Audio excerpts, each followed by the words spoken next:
Let me tell you about one of the worst fights my husband and I have had since becoming entrepreneurs. We were at a vendor event that was going terribly. We were promised a really great spot, and we ended up shoved in a back tent, or in a tent away from the main vendor hall that was really hot, and they put a swamp cooler right in front of the doorway to our prime spot where people would have come through and stopped by our booth first before they went through this ridiculously hot tent.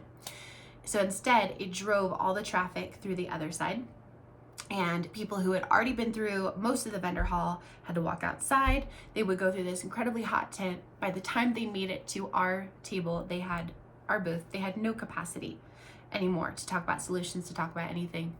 And it was really devastating because we had had major success the year before in this event, and instead this year it was really shaping up to be a big, huge loss financially. And my husband and I looked at it from two very different points of view. My thought was, we're here, might as well just give it the best we have, might as well sit here and just treat every person who comes through like they're the only customer that we're gonna get this weekend, right? And just connect with them and really bless them. And his point of view, coming from somebody who is very impact minded, it was very discouraging for him to say, you know, we're in this horrible situation. We expected tons of traffic. We expected 5,000 people to come through our booth, and we're ending up less than a couple of hundred total. And of those couple of hundred, none of them want to talk about health and wellness. They just want to get out of this hot tent and get back into the AC of the building, right? And so we went home that night and ended up in a massive fight, a massive, massive fight.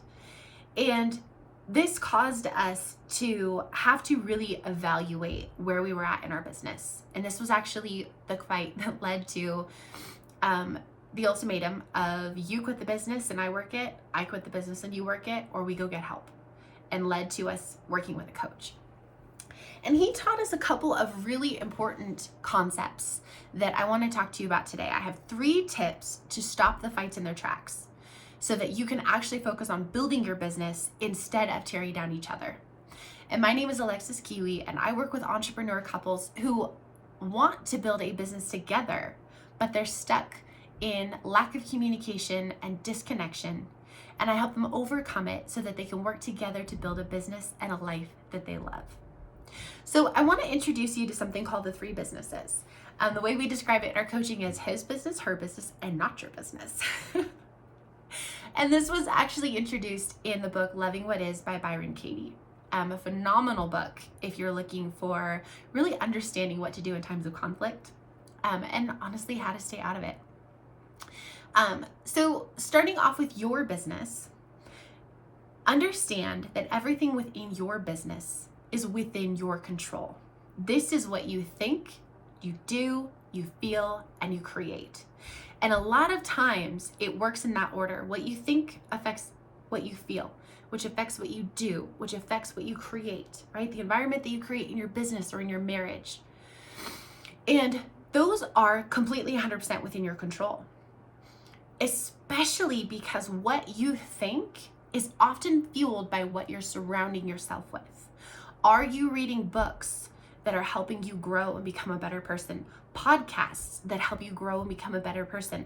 Are you spending time with people and building relationships with those that are encouraging you in your growth, in your connection of your marriage, in your connection of other people, right?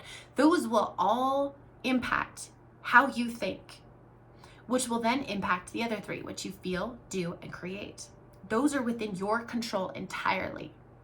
You can't say, well, that person made me feel that way. No, how you feel honestly is a choice. And I know that's kind of a hard reality sometimes. Now, your spouse's business or others' business is what they think, do, feel, and create. You have no control here.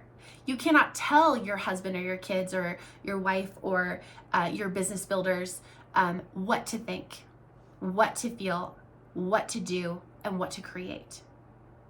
You have influence. You can absolutely encourage them to stay in the best version of themselves. You can absolutely encourage them towards gratitude and positivity. You can encourage them to work through and process negative emotions. But truly, at the end of the day, you have no control there.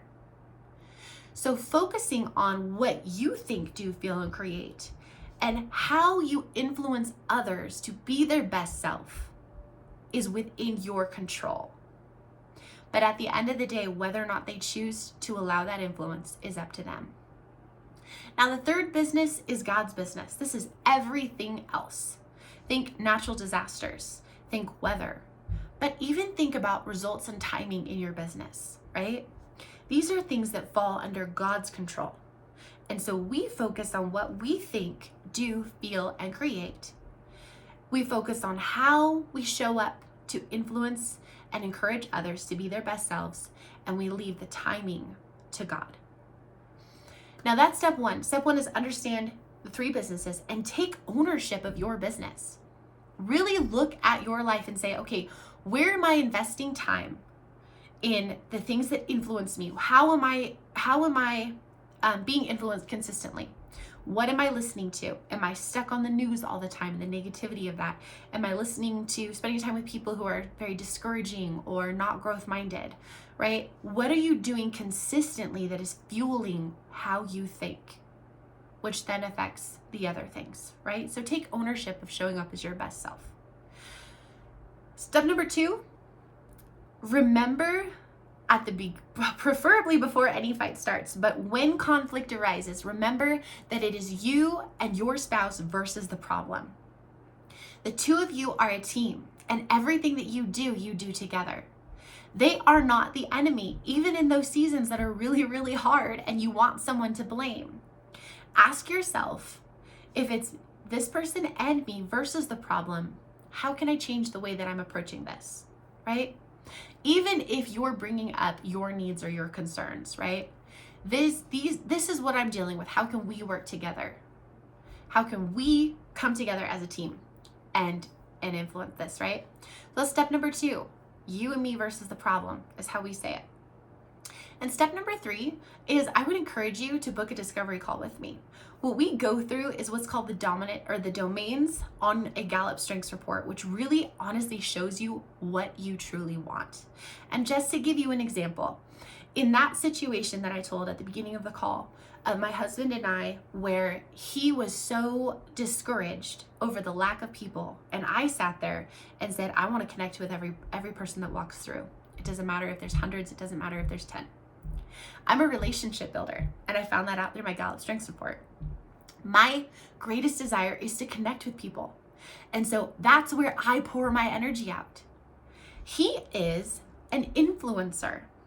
His desire is to move people forward. He has to have people to move forward, right? And people who want to be moved forward.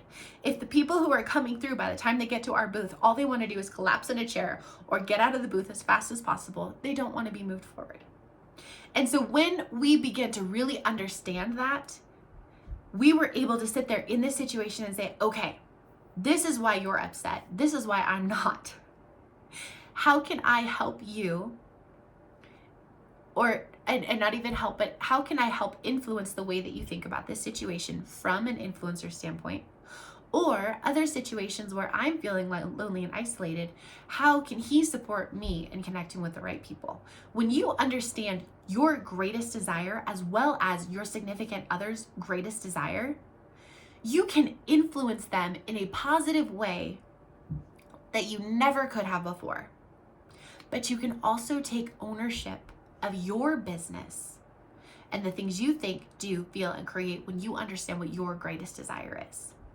So hit the link below and sign up for a discovery call with me, and we will talk about how to take your greatest desire and their greatest desire and apply this in your business and help you guys stop with the lack of communication and the disconnect and really create that business and that life that you love.